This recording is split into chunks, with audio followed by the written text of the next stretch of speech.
আমি সবসময় জানতাম যে হাদিস ছাড়া কোরআন অসম্পূর্ণ। এখন আপনি অন্য ধর্মগ্রন্থের কথাও বললেন, আপনি বাইবেলের কথাও বললেন, কিন্তু বাইবেল বলছে যে যীশু খ্রিস্টকে বিশ্বাস করে না সে খ্রিস্ট বিরোধীদের দলে সামিল হয়। এটা একটা ভবিষ্যৎবাণী। আমি এমনও শুনেছি যে হাদিস বলছে যে মোহাম্মদ জাদুবিদ্যার সাহায্য নিয়েছিল। এখানে আপনার বক্তব্যটা কি? ভাই, আপনি প্রশ্ন করলেন আর আপনি বেশ কিছু মন্তব্য করলেন। আপনি বললেন যে আপনি জানেন যে হাদিস ছাড়া পবিত্র কোরআন অসম্পূর্ণ। এখানে আপনি অন্য ধর্মগ্রন্থের কথা শুনলেন, তার মানে ওনার মতে বাইবেলের উদ্ধৃতি দিলে সে কথা মানতে হবে। আর বাইবেল বলছে যিশু বা ঈসা আলাইহিস সালামকে যে বিশ্বাস করবে না সে দোজখে যাবে, ইত্যাদি ইত্যাদি। এখানে আমার মন্তব্য কি? 1 নম্বর পয়েন্ট, হাদিস ছাড়া পবিত্র কোরআন অসম্পূর্ণ নয়। কোরআন একটা স্বয়ং সম্পূর্ণ বই। তবে কোরআনের কথাগুলো বুঝতে গেলে আপনাকে এগুলোর ব্যাখ্যা পড়ে দেখতে হবে। আর হাদিস হলো পবিত্র কোরআনের ব্যাখ্যা, যে কথাগুলো বলে গিয়েছেন নবীজি সাল্লাল্লাহু আলাইহি সাল্লাম। পবিত্র কোরআন একটা সম্পূর্ণ বই, আলহামদুলিল্লাহ স্বয়ং সম্পূর্ণ। তবে আপনি যদি সেগুলো আরো বিস্তারিতভাবে জানতে চান, তখন আপনি পড়বেন যে কথাগুলো বলে গিয়েছেন নবীজি মুহাম্মদ সাল্লাল্লাহু আলাইহি সাল্লাম। আমরা বলি সহিহ হাদিস। একটা কথা বলি, অন্যান্য ধর্মগ্রন্থের উদ্ধৃতি দিয়েছি, তার মানে এই না আমি মানি যে অন্যান্য ধর্মগ্রন্থ আল্লাহর বাণী। প্লিজ আমাকে ভুল বুঝবেন না। আমি এখানে কোরআনের কথা মতো কাজ করেছি। আল্লাহ পবিত্র কোরআনে বলেছেন, সূরা ইমরানের 64 নম্বর আয়াতে উল্লেখ করা হয়েছে, তাআলা ইলা কালিমাতিন সাওয়াইন বাইনানা ওয়া বাইনাকুম, এসো সেই কথা যাহা আমাদের ও তোমাদের মধ্যে এক। আমি সাদৃশ্যের কথা বলছি। পবিত্র কোরআনে সূরা রাদের 38 নম্বর আয়াতে উল্লেখ করা হয়েছে, ওয়ালিকুল্লি কওমিন হাদ, প্রত্যেক যুগে আমি কিতাব নাজিল করেছি। আল্লাহ তাআলা অনেক কিতাব নাজিল করেছেন। পবিত্র কোরআনে 4টার নাম উল্লেখ করা হয়েছে, তাওরাত, জাবুর, ইনজিল এবং কোরআন। তাওরাত হলো সেই ওহী আসমানি কিতাব যেটা নাজিল হয়েছিল মুসা আলাইহিস সালামের উপর। জাবুর আরেকটা আসমানি কিতাব নাজিল হয়েছিল দাউদ আলাইহিস সালামের উপর। ইনজিল হলো সেই আসমানি কিতাব যেটা নাজিল হয়েছিল ঈসা আলাইহিস সালামের উপর। আর কোরআন হলো সর্বশেষ ও চূড়ান্ত আসমানি কিতাব, নাজিল হয়েছিল সর্বশেষ ও চূড়ান্ত নবী মুহাম্মদ সাল্লাল্লাহু আলাইহি সাল্লামের উপর। এখন আগের সবগুলো আসমানি কিতাব এসেছিল নির্দিষ্ট সম্প্রদায়ের মানুষের জন্য, আর সেই কিতাবের নির্দেশগুলো ছিল একটা নির্দিষ্ট সময়ের জন্য। তাই আল্লাহ তাআলা চাননি যে এই কিতাবগুলো অবিকৃত অবস্থায় থাকুক। কিন্তু কোরআন হলো সর্বশেষ আসমানি কিতাব। আল্লাহ কোরআনে বলেছেন, সূরা হিজরের 9 নম্বর আয়াতে উল্লেখ করা হয়েছে, আমি কোরআন অবতীর্ণ করেছি আর আমি সংরক্ষণ করে রাখব। কোরআন হলো একমাত্র ধর্মীয় গ্রন্থ পুরো পৃথিবীর মধ্যে যেটা এখনো অবিকৃত অবস্থায় আছে। শুধু আমি বলছি না, ধর্মের উপরে বিভিন্ন বিশেষজ্ঞরা বলছেন। তাদের একজন উইলিয়াম মুর, তিনি ইসলামের বিরুদ্ধে তীব্র সমালোচনা করতেন। তিনি খ্রিস্টান ছিলেন। 200 বছর আগে তিনি বলেছিলেন, আর কোনো ধর্মীয় গ্রন্থ নেই, আর কোনো ধর্মীয় গ্রন্থ নেই যেটা এখনো অবিকৃত অবস্থায় আছে 1200 বছরের বেশি সময় ধরে। এখন বললো 1400 বছরেরও বেশি এই কোরআনের মতো। তিনি খ্রিস্টান ছিলেন, ইসলাম ধর্মের তীব্র সমালোচক ছিলেন। তিনি সত্যি কথাটা স্বীকার করেছেন, কোরআন অবিকৃত অবস্থায় আছে। কিন্তু অন্যান্য সব ধর্মগ্রন্থ সেগুলোর কথা বদলে গেছে, এমনকি বাইবেলও। আমি বাইবেলকে আল্লাহ তাআলার বাণী বলে মানি না। আমরা মুসলিমরা বিশ্বাস করি সেই ওহীতে যেটা দেওয়া হয়েছিল ঈসা আলাইহিস সালামকে, ইনজিল। কিন্তু এখন আমরা যে বাইবেলটা দেখি, এই বইটা একটা মিশ্রণ। এখানে আল্লাহর বাণী থাকতে পারে, কোরআনের সাথে মিললে আমিও আপত্তি না করে মেনে নেব এটা আল্লাহর বাণী। এছাড়াও নবীদের বলা কথা আছে, এখানে ঐতিহাসিকদের বলা কথাও আছে। দুঃখের সাথে জানাচ্ছি, বাইবেলে পর্নোগ্রাফিও আছে। আমি উদ্ধৃতি দিতে পারবো না, আমি পারবো না। বাইবেলে আছে অনেক পরস্পর বিরোধী কথা, বৈজ্ঞানিক ভুল, গাণিতিক ভুল, সেগুলোর কথা এখানে বলছি না। আমি বিতর্ক করেছিলাম ডক্টর উইলিয়াম ক্যাম্বেলের সাথে। তিনি ইসলামের বিরুদ্ধে একটা বই লিখেছিলেন, Quran and Bible in the light of history and science. বলেছিলেন কোরআনে 30টা বৈজ্ঞানিক ভুল আছে। আমি আমেরিকায় গিয়েছিলাম। আমেরিকায় আমরা বিতর্ক করেছিলাম 2000 সালের 1 এপ্রিল, আর টপিক ছিল Quran and Bible in the light of science. তার সব অভিযোগের উত্তর আমি দিয়েছিলাম। তারপর আমি যখন বাইবেলের 38টা ভুলের কথা বললাম, তিনি সেগুলোর উত্তর দিতে পারেননি। পবিত্র কোরআনের সূরা বাকারার 79 নম্বর আয়াতে উল্লেখ করা হয়েছে, ফাওয়াইলুল লিল্লাযিনা ইয়াকতুবুনাল কিতাবা বিআইদিহিম সুম্মা ইয়াকুলুনা হাযা মিন ইনদিল্লাহ লিয়াশতারু বিহি সামানান কালিলা ফাওয়াইলুল লাহুম মিম্মা কাতাবাত আইদিহিম ফাওয়াইলুল লাহুম মিম্মা ইয়াকসিবুন। দুর্ভোগ তাদের যারা নিজ হাতে কিতাব রচনা করে আর বলে এটা আল্লাহর ওহী। সমূল্য পাওয়ার জন্য তারা এই কথা বলে, যা লিখেছে সেজন্য শাস্তি তাদের, যা উপার্জন করেছে সেজন্য শাস্তি তাদের। তাই বর্তমানের বাইবেল, হয়তো জানেন এই বাইবেল শব্দটা এটা বাইবেলের মধ্যে কোথাও নেই। এটা এসেছে গ্রিক শব্দ বিবলস থেকে, অর্থাৎ অনেক বই মিলে একটা বই। আর বিশেষজ্ঞরা এখন বলেন এই বাইবেল লিখেছে অনেকজন লেখক, আমি বলছি না, খ্রিস্টান বিশেষজ্ঞরা। তাই বর্তমানের বাইবেলকে আমি আল্লাহর বাণী বলে মনে করি না। একইভাবে যদি জিজ্ঞেস করেন আমি বেদকে আল্লাহর বাণী বলে মনে করি কিনা, বৌদ্ধ ধর্মগ্রন্থগুলোকে আল্লাহর বাণী বলে মনে করি কিনা, পার্সি ধর্মগ্রন্থগুলোকে আল্লাহর বাণী বলে মানি কিনা, আমি এখন বলবো হতে পারে আল্লাহর বাণী, নাও হতে পারে আল্লাহর বাণী। আল্লাহ সুবহানাহু ওয়া তাআলা অনেক ওহী নাজিল করেছেন, অনেক কিতাব কোরআনে 4টার নাম উল্লেখ আছে, তবে এছাড়াও আছে যেমন সুফে ইব্রাহিম, এরকম অনেক আছে। আমি এখানে বলবো হতে পারে হিন্দু ধর্মগ্রন্থ হতে পারে আল্লাহর বাণী, হতে পারে বৌদ্ধ ধর্মগ্রন্থ সেগুলো আল্লাহর বাণী, তারপর পার্সি ধর্মগ্রন্থ আল্লাহর বাণী হতে পারে, কিন্তু আসমানি কিতাব হলেও সেগুলো নির্দিষ্ট জাতি আর নির্দিষ্ট সময়ের জন্য। এখন আপনি মানবেন সর্বশেষ ও চূড়ান্ত কিতাব, সেটা হলো পবিত্র কোরআন। তাহলে প্রত্যেক মানুষই, হোক তার দেশ ইন্ডিয়ায়, আমেরিকাতে, কানাডায়, ইংল্যান্ডে, সিঙ্গাপুরে, সৌদি আরবে, প্রত্যেক মানুষই সর্বশেষ ও চূড়ান্ত ওহী মানবে, অর্থাৎ পবিত্র কোরআন আর সর্বশেষ নবী মুহাম্মদ সাল্লাল্লাহু আলাইহি সাল্লামকে মেনে চলবে। আমি বলছি না যে হিন্দু ধর্মগ্রন্থগুলো আল্লাহর বাণী, আর আল্লাহর বাণী হলেও সেটা নির্দিষ্ট সময়ে নির্দিষ্ট জাতির জন্য ছিল। হিন্দু বিশেষজ্ঞরাও বলেন তাদের ধর্মগ্রন্থ পরিবর্তন হয়েছে, বৌদ্ধ বিশেষজ্ঞরাও বলেন তাদের ধর্মগ্রন্থ পরিবর্তন করা হয়েছে। প্রত্যেক ধর্মের বিশেষজ্ঞরাই, শুধু ইসলাম বাদে সবাই বলে যে তাদের ধর্মগ্রন্থে পরবর্তীতে কথা বদলানো হয়েছে, পরিবর্তন করা হয়েছে। তবে আমি যদি এখানে তর্কের খাতিরে মেনেও নেই এটা আল্লাহ তাআলার বাণী, যদি এমনটা হয় আর সেই ধর্মের অনুসারীরা তারা মানে এটা আল্লাহ তাআলার বাণী, তাহলে সেই ধর্মগ্রন্থ তাদের অক্ষরে অক্ষরে মানা উচিত। বৌদ্ধরা যদি মানে তাদের ধর্মগ্রন্থ আল্লাহ তাআলার বাণী, হিন্দুরা যদি মানে তাদের ধর্মগ্রন্থ আল্লাহ তাআলার বাণী, খ্রিস্টানরা যদি মানে তাদের ধর্মগ্রন্থ আল্লাহ তাআলার বাণী, তাহলে আপনাদের ধর্মগ্রন্থেই বলা হয়েছে আপনাদের মেনে চলতে হবে সর্বশেষ নবীর কথা, মুহাম্মদ সাল্লাল্লাহু আলাইহি সাল্লামের কথা। আপনি তো মনে করেন এটা আল্লাহ তাআলার বাণী, আমি মনে করি হতেও পারে আবার নাও হতে পারে। আপনি মনে করেন সেটাই আল্লাহ তাআলার বাণী, তাহলে আপনি সেটার কথা মেনে চলেন। সর্বশেষ আর চূড়ান্ত নবীকেও আপনি বিশ্বাস করেন। আমি আগেও বলেছি, পবিত্র বাইবেলের গসপেল অফ জন 16 নম্বর অধ্যায়ের 12 থেকে 14 অনুচ্ছেদে আছে, ঈসা আলাইহিস সালাম বলছেন, আমি তোমাদের অনেক কথা বলতে চাই, কিন্তু তোমরা সেটা এখন বুঝতে পারবে না, কারণ যখন সত্যের আত্মা তোমাদের সামনে আসবে সে তোমাদের সত্যের পথে নিয়ে যাবে। সে তার নিজের কথা বলবে না, যা শুনবে সে কথাগুলোই বলবে। সে তোমাদের ভবিষ্যতের কথা বলবে, আমাকে মহিমান্বিত করবে। এ মানুষটাকে মুহাম্মদ সাল্লাল্লাহু আলাইহি সাল্লাম। মুহাম্মদ সাল্লাল্লাহু আলাইহি সাল্লাম বাদে আর কোন নবী ঈসা আলাইহিস সালামকে কি মহিমান্বিত করেছেন?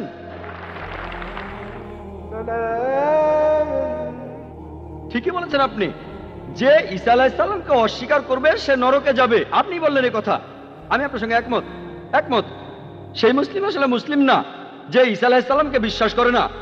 আমরা এখানে বলি আলাইহিস সালাম, আপনি শুধু বললেন যিশু। আমি পারি না, আমাকে বলতে হবে আলাইহিস সালাম যদি ইসলামের প্রতিনিধিত্ব করি। যদি আমি এই আলাইহিস সালাম শব্দটা না বলি আমাকে বের করে দেওয়া হবে। অনভিজ্ঞ লোক এটা করতে পারে, আমাকে বলতেই হবে আলাইহিস সালাম। তাহলে সেই মুসলিম আসলে মুসলিম না যে ঈসা আলাইহিস সালামকে বিশ্বাস করে না। আমরা মানি যে ঈসা আলাইহিস সালাম হচ্ছেন আল্লাহ সুবহানাহু ওয়া তাআলার প্রেরিত রাসূল। বিশ্বাস করি তিনি অলৌকিকভাবে জন্মেছিলেন কোনো পুরুষের হস্তক্ষেপ ছাড়াই, যেটা অনেক আধুনিক খ্রিস্টানি বিশ্বাস করে না। আমরা মানি যে তিনি আল্লাহর আদেশে মৃত মানুষকে জীবিত করেছিলেন। আমরা মানি যে তিনি আল্লাহর আদেশে জন্মান্ধ কুষ্ঠরোগীদের সুস্থ করেছিলেন। মুসলিম আর খ্রিস্টানরা এখানে এক। তবে আমি জানি আপনি কি বোঝাচ্ছেন। আপনি যখন বললেন যীশু খ্রিস্টকে বিশ্বাস করা, তার মানে কি বুঝিয়েছেন? যে তিনি ঈশ্বর, তাই না? ওনার মাইক্রোফোনটা অন করেন। যিশুকে বিশ্বাস করা বলতে কি বোঝাচ্ছেন? নবী হিসেবে বিশ্বাস করা? যিশুর এই কথাটা বিশ্বাস করি, আমি সত্য আর জীবনের একমাত্র পথ। এ কথার মানে কি? এর মানে যীশু খ্রিস্ট হলেন ঈশ্বর। ভাই এবারে বাইবেলের উদ্ধৃতি দিলেন, জনে আছে এই কথাটা। আমি আপনাকে রেফারেন্সটা বলছি, রেফারেন্সটা আমি বলছি, সমস্যা নেই। রেফারেন্সটা কি? জনের 14 নম্বর অধ্যায়, আপনিই বললেন। অনুচ্ছেদ? আমাকে বাইবেল দেখে বলতে হবে। জনের 14 অধ্যায়ের 16 অনুচ্ছেদ, ঠিক 16 আছে? নম্বর না, 6 নম্বর অনুচ্ছেদ, 16 নম্বর না। সরি মিস্টার নায়েক, আমাকে বাইবেল শেখানো লাগবে না। আমরা আপনার ভুল ব্যাখ্যাগুলো শুনে আমাদের ওয়েবসাইটে সেটার উত্তর দেব। ভালো কথা। ভাই আপনি উদ্ধৃতি দিচ্ছেন, আপনার ব্যাগে তো বাইবেল আছে, তাই না? ব্যাগ থেকে বাইবেলটা বের করে দেখেন। এটা গসপেল অফ জনের 14 নম্বর অধ্যায় 6 নম্বর অনুচ্ছেদ, 16 নম্বর না।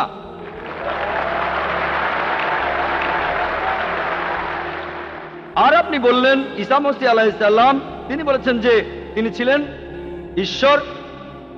আপনার প্রশ্নতে পরে আসছি।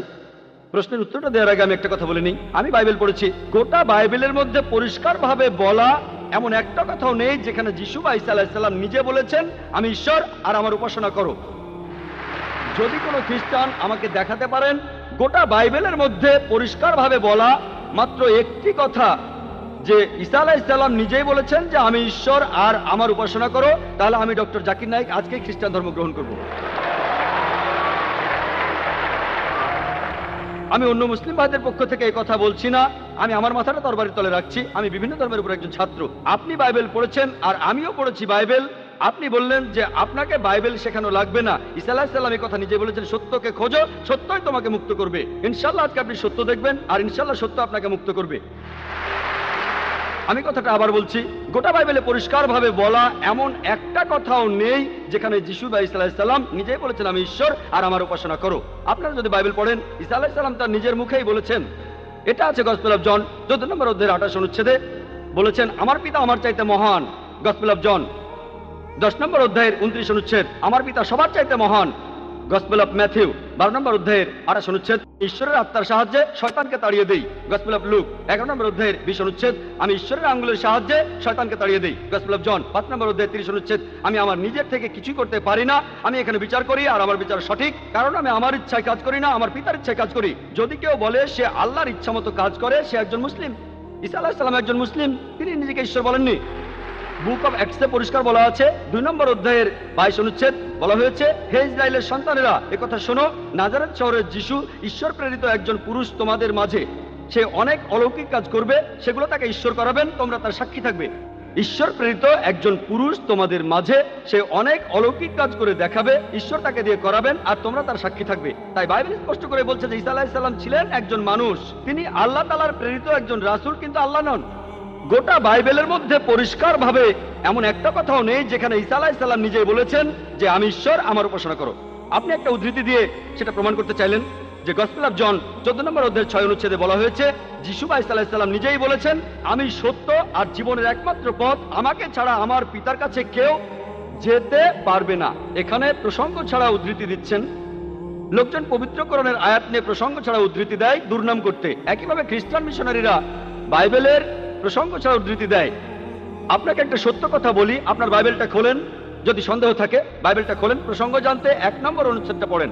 গসপেল অফ জন 14 নম্বর অধ্যায়ের 1 অনুচ্ছেদ বলছে যে তোমরা ভয় পাচ্ছ কেন? যিশু বা ঈসা আলাইহিস সালাম বলছেন যদি তোমরা ঈশ্বরকে বিশ্বাস করো তাহলে আমাকে বিশ্বাস করো। আমার পিতার রাজ্যে অনেক প্রাসাদ আছে, আমি সেখানে গিয়ে তোমাদের জন্য জায়গা তৈরি করব। আমি যখন যাব আমি তখন বলবো। শিষ্যরা বলল আপনি কোথায় যাবেন? তোমরা জানো না আমি কোথায় যাব? তারা বলল না। তখন শিষ্যরা বলল যে আমাদের পথ দেখান, আপনি যেখানে যাবেন। তখন যিশু বা ঈসা আলাইহিস সালাম বললেন আমি সত্য আর জীবনের একমাত্র পথ। শিষ্যরা তখন বলল ঈসা আলাইহিস সালামকে যে আমাদের সেই পথ দেখান। ঈসা আলাইহিস সালাম তখন বললেন আমি সত্য আর জীবনের একমাত্র পথ, আমাকে ছাড়া আমার পিতার কাছে কেউ যেতে পারবে না। আমরা মানি যে নবীগণ যখন এসেছিলেন প্রত্যেক নবী ছিলেন সত্য আর জীবনের দেখানো পথ, সেই নবীদের ছাড়া কোনো মানুষই আল্লাহর কাছে যেতে পারতো না। আর যীশু খ্রিস্টের সময়ে আমি বাইবেলের কথা মানছি, যিশু বা ঈসা আলাইহিস সালাম তিনিই ছিলেন সত্য আর জীবনের একমাত্র পথ। যীশু খ্রিস্টের শিক্ষা ছাড়া কোনো মানুষই তখন আল্লাহর কাছে যেতে পারতো না। মুসা নবীর সময়ে তিনি ছিলেন সত্য আর জীবনের পথ। মুসা আলাইহিস সালামের শিক্ষা ছাড়া কোনো মানুষই আল্লাহর কাছে যেতে পারতো না। এখন দেখেন ঈসা আলাইহিস সালাম নিজেই বলেছেন আমি তোমাদের অনেক কথা বলতে চাই, শিষ্যদের বলছেন। এটা আছে গসপেল অফ জন 16 নম্বর অধ্যায়ের 12 থেকে 14 অনুচ্ছেদে, আমি তোমাদের অনেক কথা বলতে চাই কিন্তু তোমরা সেগুলো এখন বুঝবে না, কারণ যখন সেই সত্যের আত্মা আসবে সে তোমাদের সত্যের পথে নিয়ে যাবে। সে তার নিজের কথা বলবে না, যা শুনবে সে কথাই বলবে। সে তোমাদের ভবিষ্যতের কথা বলবে, আমাকে মহিমান্বিত করবে।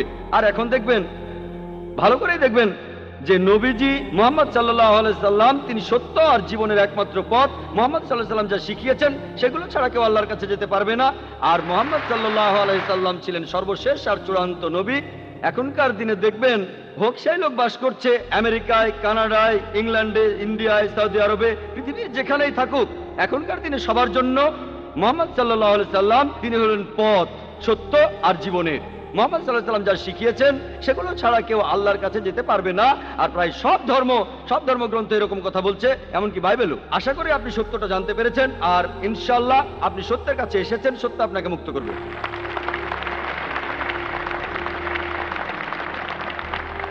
এবারের প্রশ্ন মহিলাদের মধ্য থেকে। কোনো অমুসলিম বোন প্রশ্ন করতে চাইলে তিনি মাইকের সামনে এসে প্রশ্ন করতে পারেন। গুড ইভিনিং স্যার, আমি পেশায় একজন শিক্ষিকা। এছাড়াও আমি ইসলাম ও অন্যান্য ধর্ম নিয়ে রিসার্চ করি। আপনার নামটা কি জানতে পারি? আমি নীলিমা। আপনার লেকচারের জন্য অসংখ্য ধন্যবাদ। তবে আমি কিছু ব্যাপারে একটু জানতে চাই। যেমন আপনি ভবিষ্যৎ পুরাণের কথা বললেন, 3য় খণ্ডের 3য় অধ্যায় 5 থেকে 8 নম্বর শ্লোক। আমি আপনাকে আরেকটা ব্যাপার জানিয়ে রাখি যে হয়তো আপনিও এটা জানেন। ধরেন ঈশ্বর যে নবীকে পৃথিবীতে পাঠান সেই নবী তার উদ্দেশ্যে বলা ভবিষ্যৎবাণীগুলো পূরণ করবেন। যদি সেই নবী অর্ধেক বা তার কম ভবিষ্যৎবাণী পূরণ করেন তাহলে তাকে নবী বলা যাবে না। এটা একটা সাধারণ যুক্তির ব্যাপার।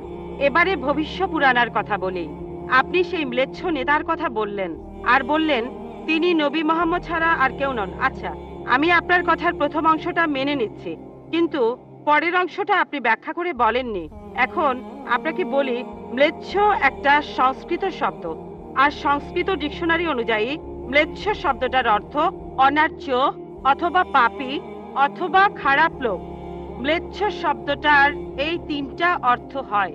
তাহলে কি বলা যায় মোহাম্মদ ছিল পাপী অথবা খারাপ লোক?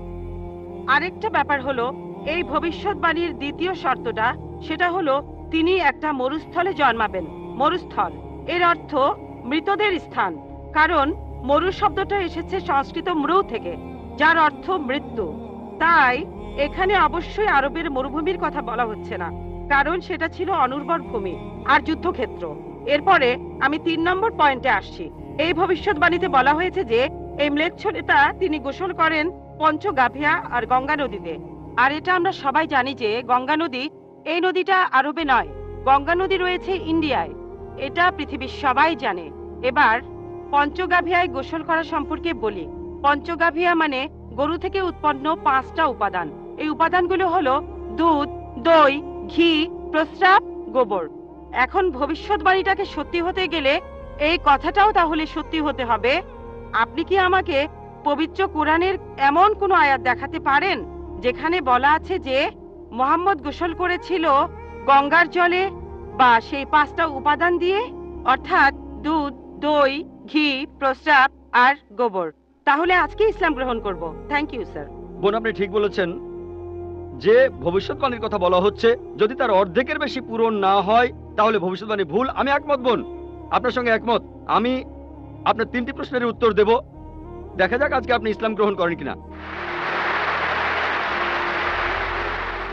এটাও হতে পারে আপনি আমার সঙ্গে একমত হবেন না। আমি যা বলবো, আমি একমত। ম্লেচ্ছ এই শব্দটা 3টি অর্থ আছে।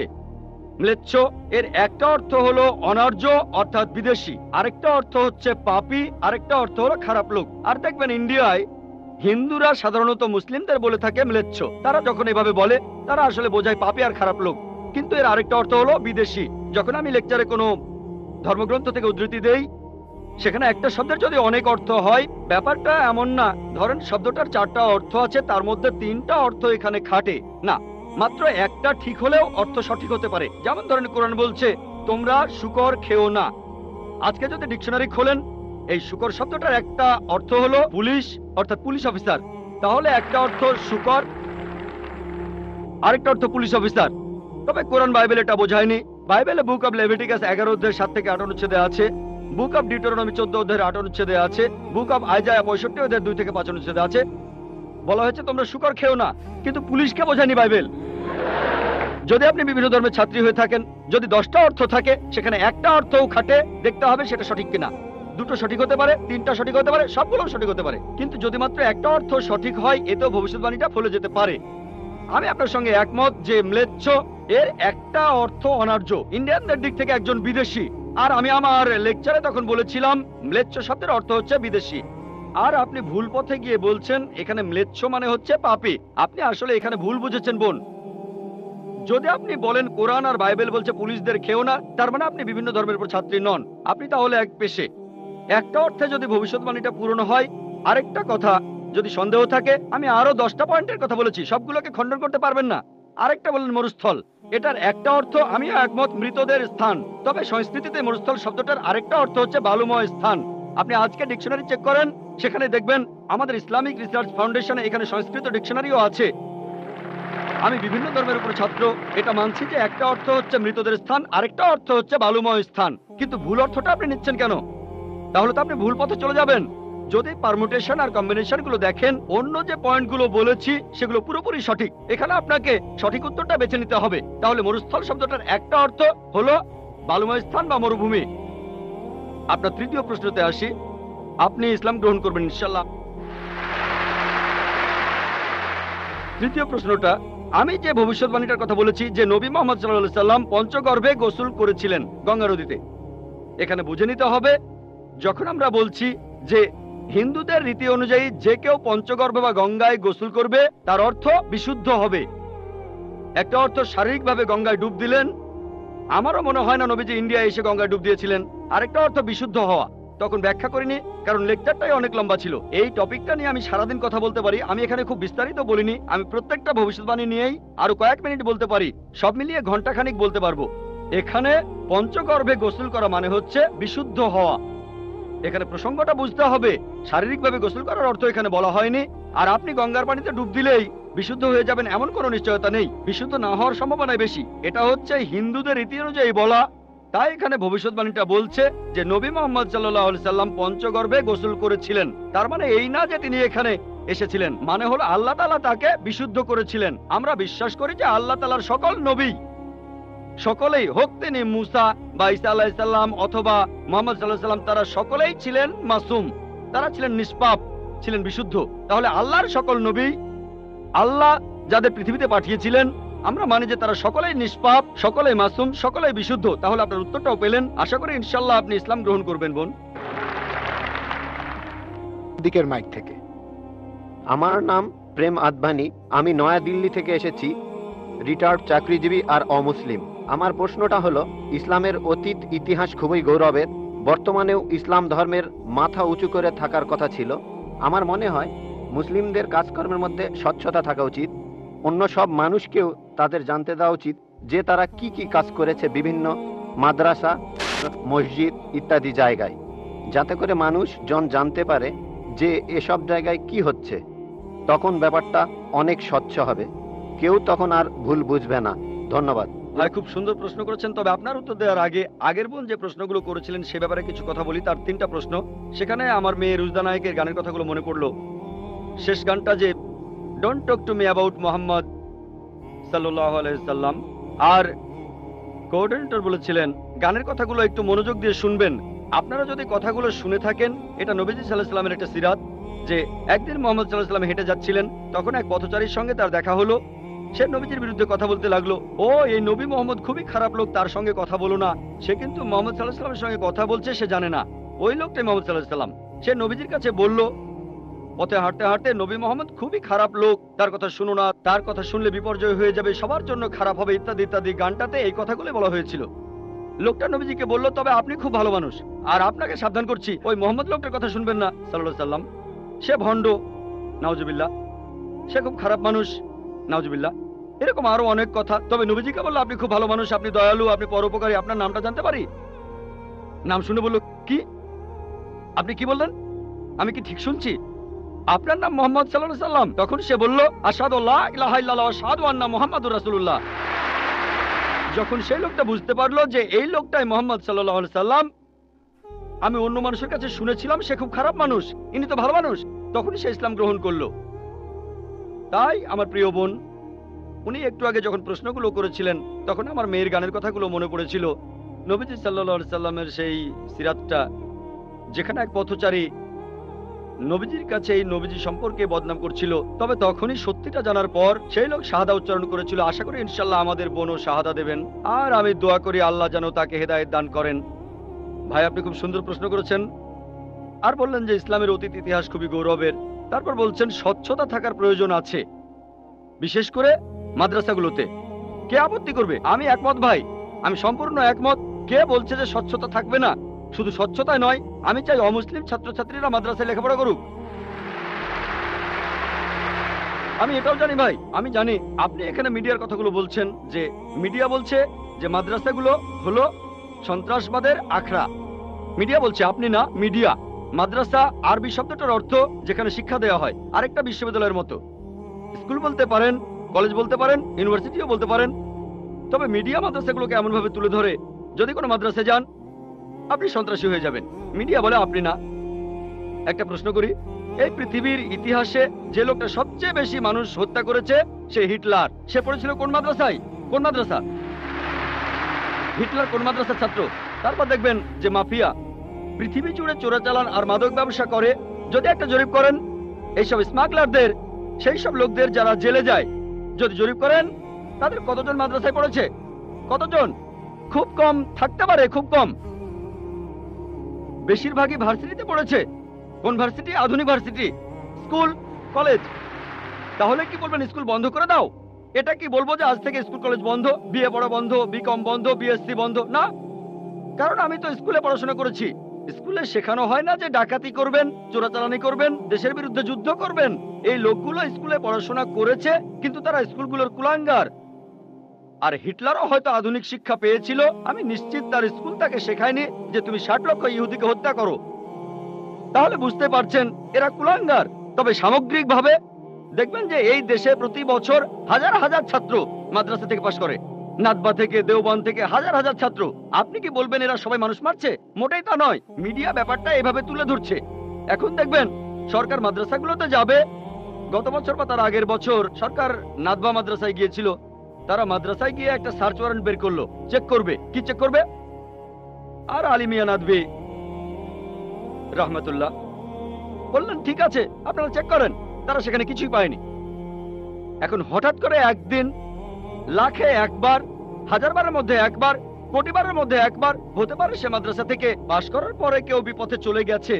তার মানে এই না মাদ্রাসা সন্ত্রাস শেখায়। বরং দেখবেন যে সেই সব লোক যারা স্কুল থেকে পাশ করার পরে আধুনিক শিক্ষা ব্যবস্থায় কলেজে পড়ে, ইউনিভার্সিটিতে পড়ে, যেখান থেকে সার্টিফিকেট পায়, বিএ, বিকম, ইঞ্জিনিয়ার, ডাক্তার, এরাই তুলনামূলকভাবে বেশি অন্যায় অপরাধ করে থাকে।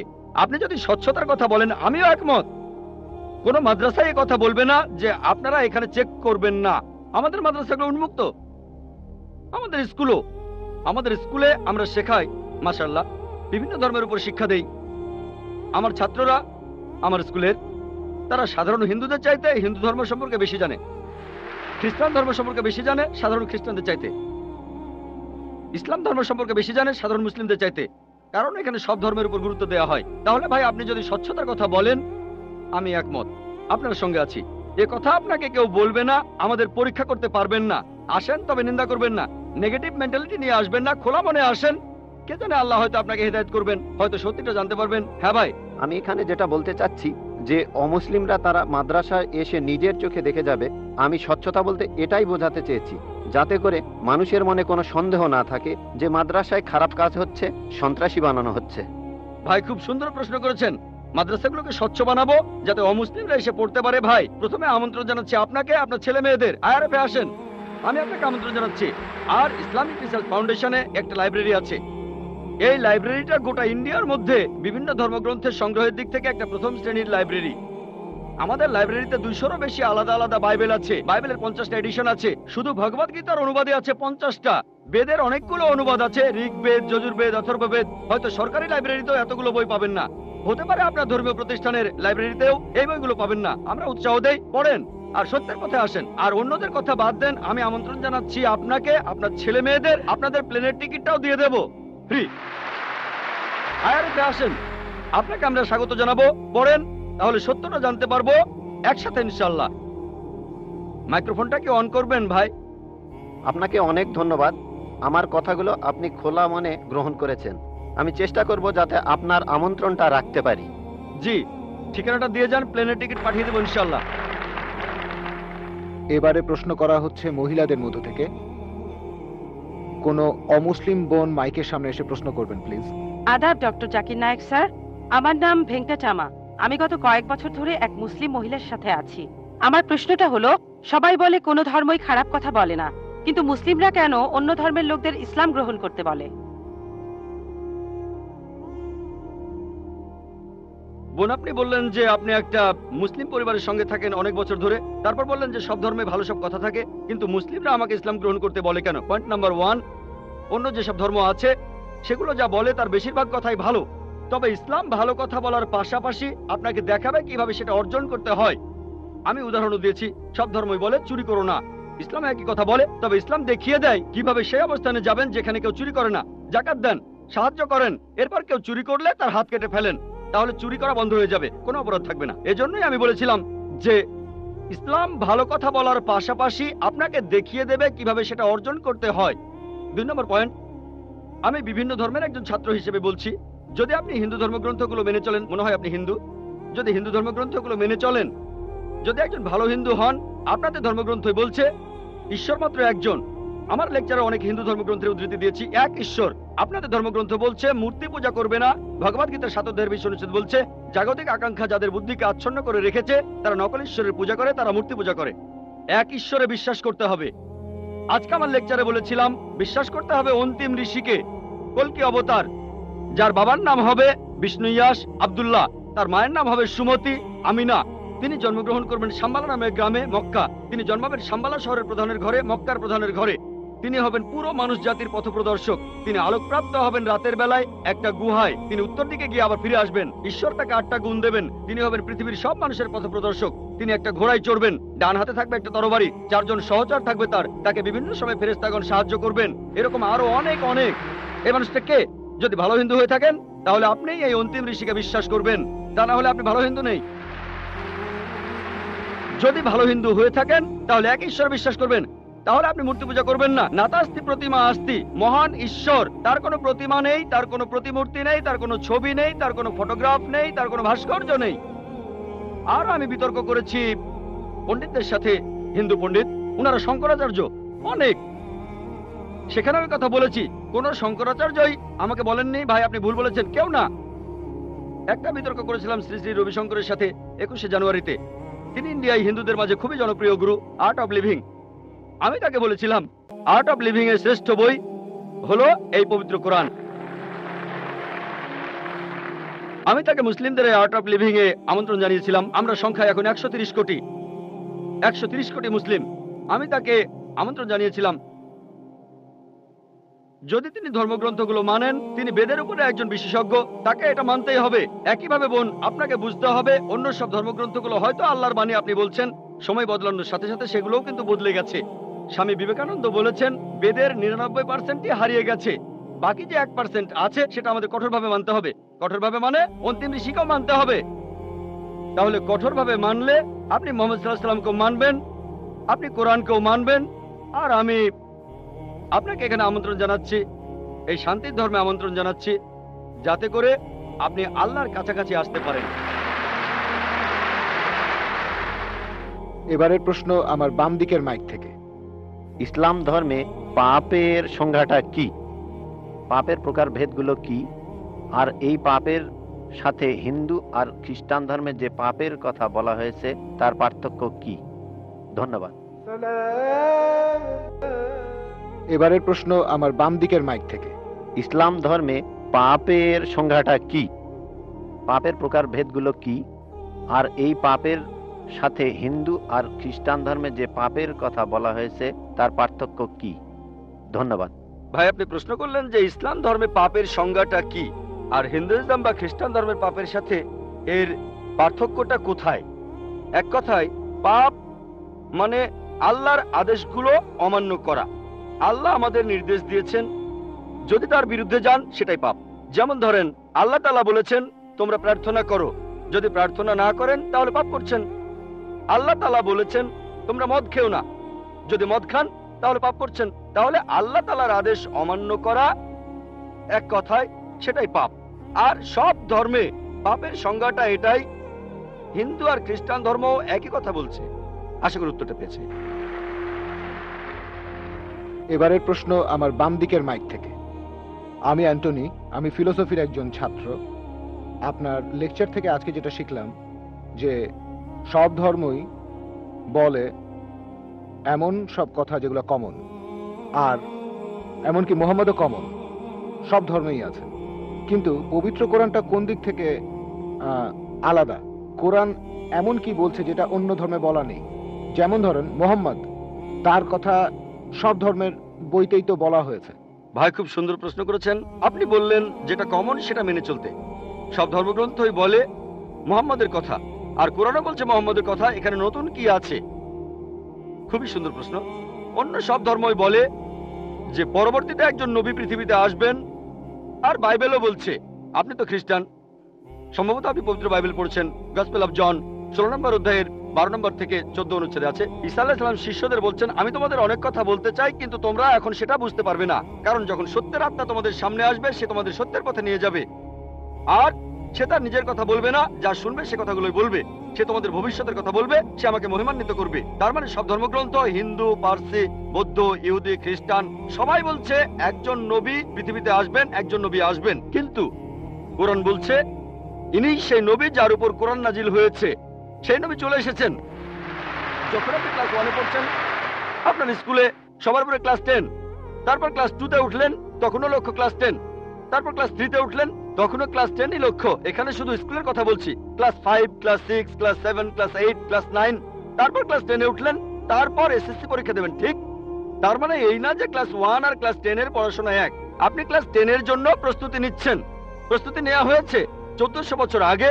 আল্লাহ তাআলা এই নবীকে পাঠিয়েছেন। যীশু খ্রিস্ট বলেছেন, আমি তোমাদের অনেক কথা বলতে চাই, কিন্তু তোমরা এখন তা বুঝতে পারবে না, কারণ যখন সত্যের আত্মা তোমাদের সামনে আসবে, সে তোমাদের সত্যের পথে নিয়ে যাবে। তাহলে 1400 বছর আগে আল্লাহ তাআলা বুঝেছিলেন যে সেটাই সঠিক সময়। এখন পৃথিবীর মানুষ এই কথাগুলো বুঝতে পারবে, অর্থাৎ পবিত্র কোরআন। অন্যান্য সব ধর্মগ্রন্থে কথা বলা হয়েছে যে মহান ঈশ্বর একজন। বর্ণনাগুলো হয়তো আলাদা। সব ধর্মগ্রন্থই বলছে এক স্রষ্টার কথা। আমরা মানব নবীদের আর চূড়ান্ত নবী মুহাম্মদ সাল্লাল্লাহু আলাইহি ওয়াসাল্লামকে। সারমর্মটা হচ্ছে একই, বর্ণনাগুলো হয়তো আলাদা। আর পবিত্র কোরআনে সূরা মাইদা 3 নম্বর আয়াতে বলা হয়েছে, আজ এই দিনে আমি তোমাদের দিন পূর্ণাঙ্গ করলাম, তোমাদের দিন মনোনীত করলাম ইসলাম, তোমাদের প্রতি আমার অনুগ্রহ সম্পূর্ণ করলাম পুরো মানুষ জাতির জন্য। পবিত্র কোরআন নাজিল হওয়ার পর নতুন কিছু যোগ করা যাবে না, কোনো কিছু বাদ দেওয়া যাবে না। আমি এই কথা আগেও বলেছি। আপনারা তো বলেন ওল্ড টেস্টামেন্ট আর নিউ টেস্টামেন্ট, পবিত্র কোরআন হলো লাস্ট টেস্টামেন্ট। তাহলে পার্থক্যটা হলো এই পবিত্র কোরআন হলো শেষ কিতাব, আল্লাহ তাআলার নাজিলকৃত লাস্ট টেস্টামেন্ট। আপনারা বলেন ওল্ড টেস্টামেন্ট আর নিউ টেস্টামেন্ট। পবিত্র কোরআন হলো লাস্ট টেস্টামেন্ট। অন্য সব ধর্মগ্রন্থ সেগুলো বলছে একটা বইয়ের কথা, পবিত্র কোরআন মুহাম্মদ সাল্লাল্লাহু আলাইহি সাল্লামের ক্ষেত্রে একই কথা। অন্য ধর্মগ্রন্থ বলে যে নবী মুহাম্মদ আসবেন। ইসলাম আমাদের শেখায় আল্লাহ নবীর কাছে যে কিতাব নাজিল করেছেন আর আমাদের নবীজির হাদিসের মাধ্যমে, এটাই হলো চূড়ান্ত ধর্ম পুরো মানুষ জাতির জন্য। আদম আলাইহিস সালাম থেকে প্রথম মানুষটা থেকে শেষ দিন পর্যন্ত এখনো আছে, শেষ পর্যন্ত থাকবে। অন্য সব ধর্মই বলছে এক ঈশ্বরের কথা, বলছে যে শেষ নবী আসবেন। আপনাকে এটা মানতে হবে, এটা মানতে হবে, প্রয়োগ করতে হবে, তাহলে সত্যিকারের খ্রিস্টান হতে পারবেন। সেজন্য আমি বলি, ইসলাম আর খ্রিস্টান ধর্মের সাদৃশ্যের উপর আমি একটা লেকচার দিয়েছিলাম। সেখানে প্রমাণ করেছি যে মুসলিমরা আমরা খ্রিস্টানদের চাইতে অনেক বেশি খ্রিস্টান। খেয়াল করে দেখবেন, আমরা যীশু খ্রিস্টকে সাধারণ খ্রিস্টানদের চাইতে অনেক বেশি মানি। আমার ভিডিও ক্যাসেট দেখতে পারেন, ইসলাম ও খ্রিস্টান ধর্মের সাদৃশ্য। এবারের প্রশ্ন আমার বাম দিকের মাইক থেকে। স্যার, আমার নাম এল রবিশঙ্কর শ্রীধর। আমি বর্তমানে বিইডি কলেজের প্রিন্সিপাল হিসেবে আছি। আমি অন্য ধর্মগ্রন্থগুলো পড়েছি, যেমন বাইবেল, কোরআন, হাদিস ইত্যাদি। এছাড়াও আমি মুসলমানদের নামাজ পড়ার নিয়মও শিখেছি। স্যার, একটা হাদিস বলা আছে, নবীজি সাল্লাল্লাহু আলাইহি সাল্লাম এক সিরিয়ানকে বলেছেন যে ধর্ম বদলানোর দরকার নেই, আর তুমি কালিমাও বলো না, তখন প্রয়োজন ছিল। তবে এখন দেখি যে পৃথিবী অনেক বদলে গেছে, আমাদের সামাজিক অবস্থান বদলেছে, এছাড়া আমাদের সমাজও বদলেছে।